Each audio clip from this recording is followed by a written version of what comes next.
ዛሬ የእንግሊዙ ፕሪሚየር ሊግ በዓለም ዙሪያ እጅግ ዝነኛ ነው።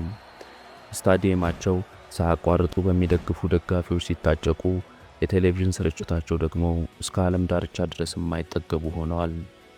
አሁን ላይ የእግር ኳስ ጣሪያ የእንግሊዙ ፕሪሚየር ሊግ ነው ቢባል ማጋነን አይሆንም። ነገር ግን የእንግሊዝ እግር ኳስ ጅማሮ ታሪክ ከዚህ ፍጹም የተለየ እንደነበር ያውቃሉ?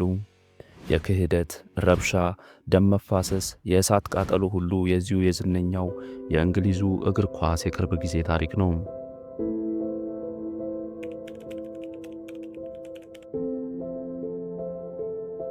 ይህ ዘገባችን እንዴት የእንግሊዝ እግር ኳስ ከነበረበት የጨለማ ታሪክ ወጥቶ ዛሬ ስመጥር ሊሆን እንደበቃ፣ የቢሊየን ዶላር ቢዝነስ ሊሆን እንደቻለ፣ ተጫዋቾች ሳይቀሩ እንደ ጣዖት እስኪታዩ ድረስ ዓለምን እንደተቆጣጠረ ይዳስሳል። ከሁሉ በፊት ግን ቻናላችንን ሰብስክራይብ ያላደረጋችሁ በማድረግ ሙሉ ቪዲዮውን እንድትከታተሉን ግብዣችን ነው። አብራችሁን ቆዩ።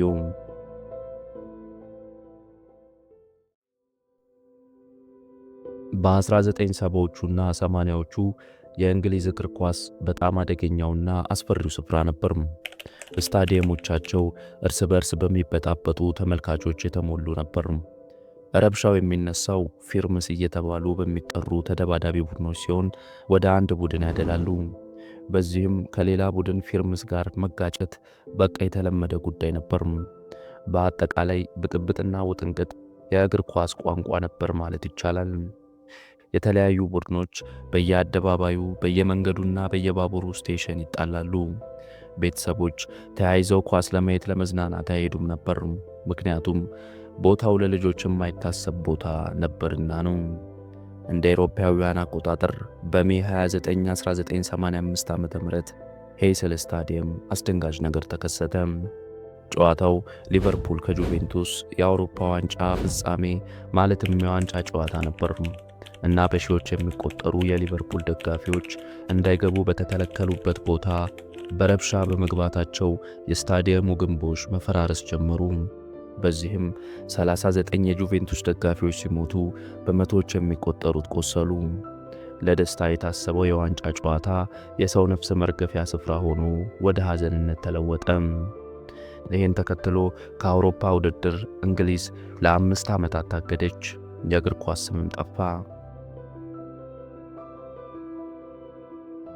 ነገር ግን በዚህም አላበቃም ነበር።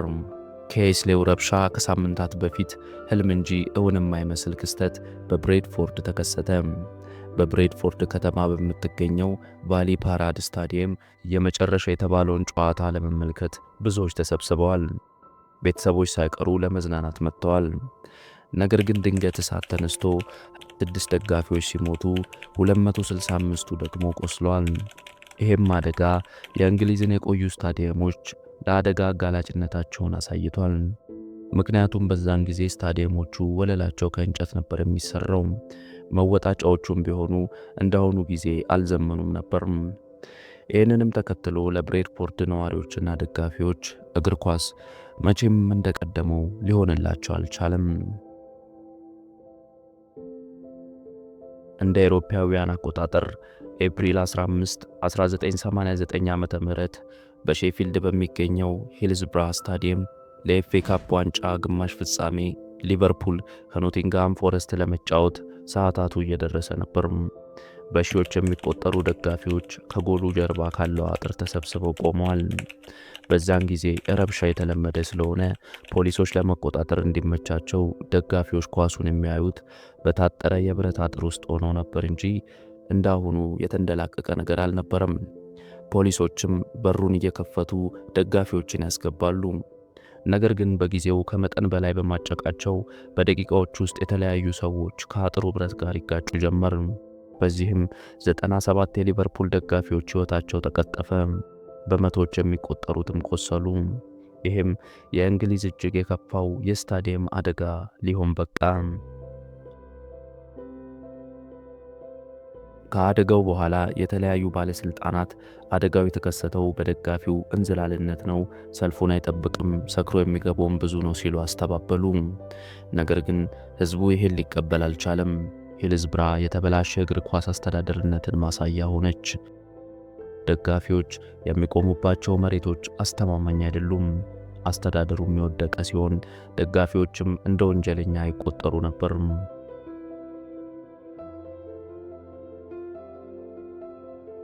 እንደ አውሮፓውያን አቆጣጠር በ1990 በጀስቲስ ቴይለር የሚመራው ይህንኑ ጉዳይ ሲያጣራ የነበረው ቡድን ሪፖርቱን ሲያወጣም ዘመናዊ የሚባሉ ስታዲየሞች ሊያሟሉት የሚገባቸውን መስፈርቶች አሳወቀ።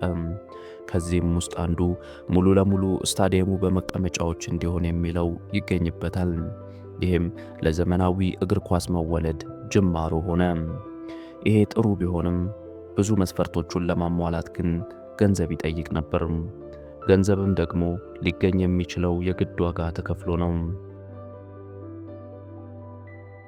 በዚህም ይህንን ለማድረግ እንደ አውሮፓውያን አቆጣጠር በ1992 ከ104 ዓመታት ቆይታ በኋላ ትላልቅ ቡድኖች ከፉትቦል ሊግ ወጥተው ሙሉ ለሙሉ ቁጥጥርና ስልጣን የሚያገኙበትን ብዙ ገንዘብም የሚሰሩበትን ሌላ ሊግ መሰረቱ።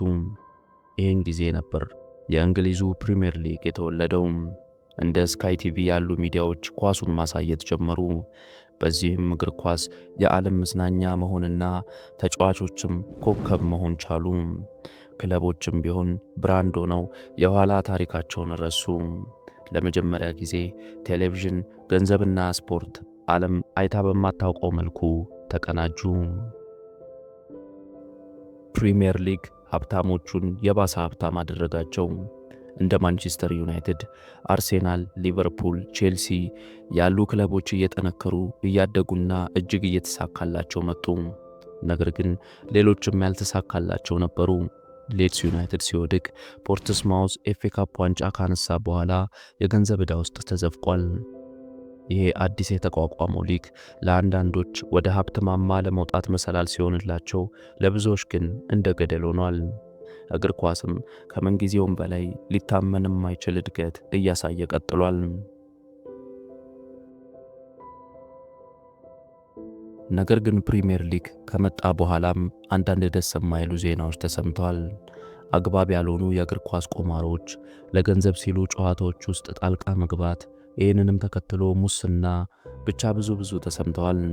ታዋቂው የሊቨርፑል ግብ ጠባቂ ብሩስ ግሮብላር እንደውም አንድ ጊዜ በሙስና ተጠርጥሮ ፍርድ ቤት ቆሟል።